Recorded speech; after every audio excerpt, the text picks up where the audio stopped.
बृहस्पति जी बोल रहे हैं, बड़ा आनंद हुआ।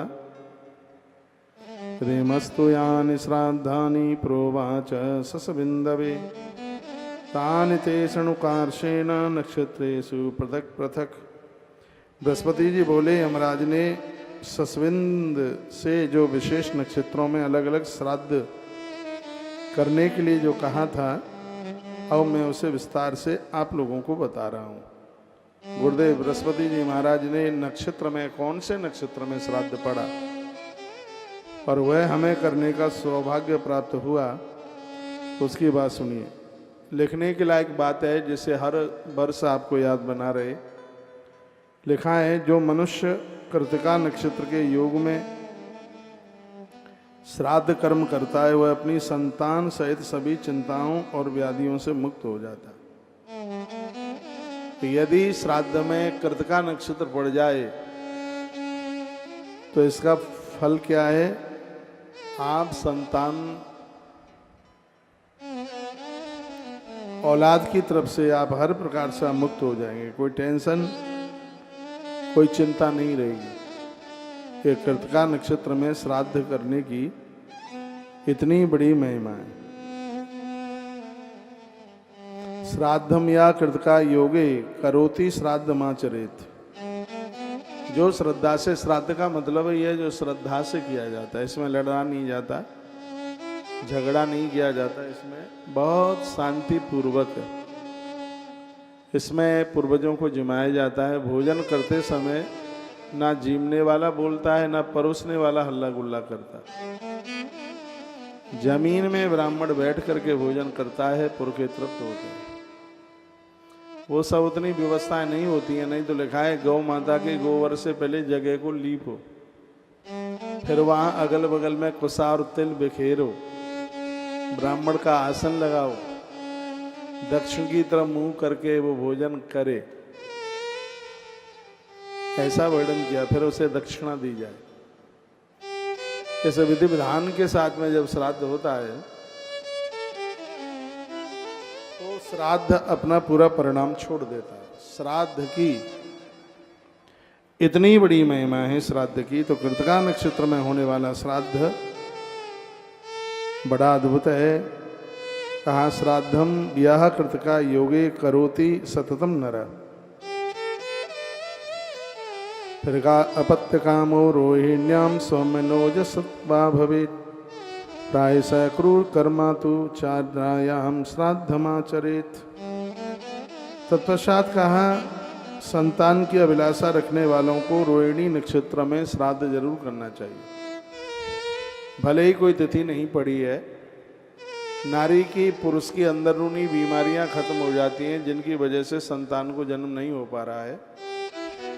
तो रोहिणी नक्षत्र में जो श्राद्ध किया जाता है वो वंश वृद्धि के लिए इस मृत्यु लोक में वरदान है।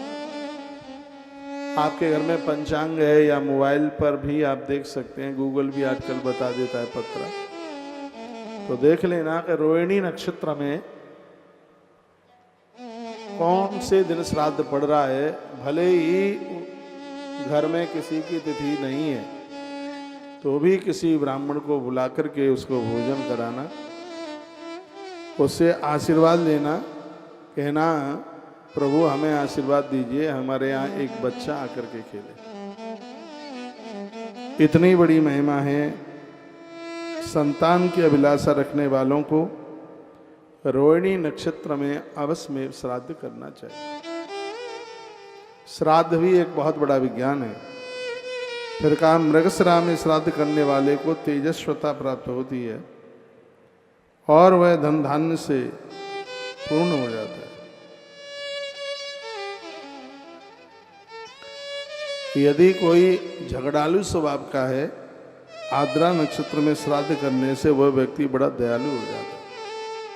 आद्रा नक्षत्र एक और बड़ा अद्भुत नक्षत्र है जिसमें भगवान स्वयं चल के आए हैं, पुनर्वसु। पुनर्वसु नक्षत्र में श्राद्ध करने वाला व्यक्ति पुत्रवान होता है। इसमें कोई संशय वाली बात नहीं। पुत्रवान का मतलब आप क्या जानते हैं? बेटा हो जाए वही पुत्रवान नहीं, बेटे धर्म कर्म सदकर्म करने वाले हों, अपराध करने वाले नहीं हों, आपकी सेवा करने वाले हों, उसे पुत्रवान, उस पिता को पुत्रवान कहते हैं। तो इसका तो अर्थ यह हो गया कि पुनर्वसु नक्षत्र में जो पूर्वजों का श्राद्ध करते रहेंगे उनकी औलाद कभी रास्ते से भटकेगी नहीं, वह पूरे खानदान परिवार का कल्याण करने वाले होंगे। और रामायण की एक चौपाई बोलूंगा, पुत्रवान नारी तो वही है जिसका बेटा भगवान का परम भगत है। आपके बच्चे यदि कम मत करो, आपके बच्चे यदि आपकी सेवा में लगे हैं, आपकी बात मानते हैं, धरती पर एक बहुत बड़े अमीर इंसान आप हैं। एक माता पिता के लिए औलाद से बड़ी और संपदा क्या हो सकती है। जब बच्चे सबको संभाल लेते हैं तो माताओं को पति जाने की बड़ी पीड़ा होती है, लेकिन जब बच्चे संभाल लेते हैं तो रो रो करके नारी कहती है, हे परमात्मा, पति तो ले लिया, छीन लिया, लेकिन यह तेरी कृपा है कि तूने पुत्र बहुत अच्छा दिया। तो संतान सद्मार्ग पर चले, अच्छे मार्ग पर चले, यह बहुत लिखने के लायक बात है, लेकिन मुझे भी पता है कि आप नहीं लिखेंगे। पुनर्वसु नक्षत्र में जो श्राद्ध होता है उनके बच्चे बड़े आज्ञाकारी होते हैं, अद्भुत होते हैं। देख लेना पुनर्वसु नक्षत्र कब आएगा। आप घर कर सकें तो कर लेना, ना कर पाए तो हमें टेलीफोन कर देना, हम व्यवस्था करेंगे। आप श्री गया जी में बैठे।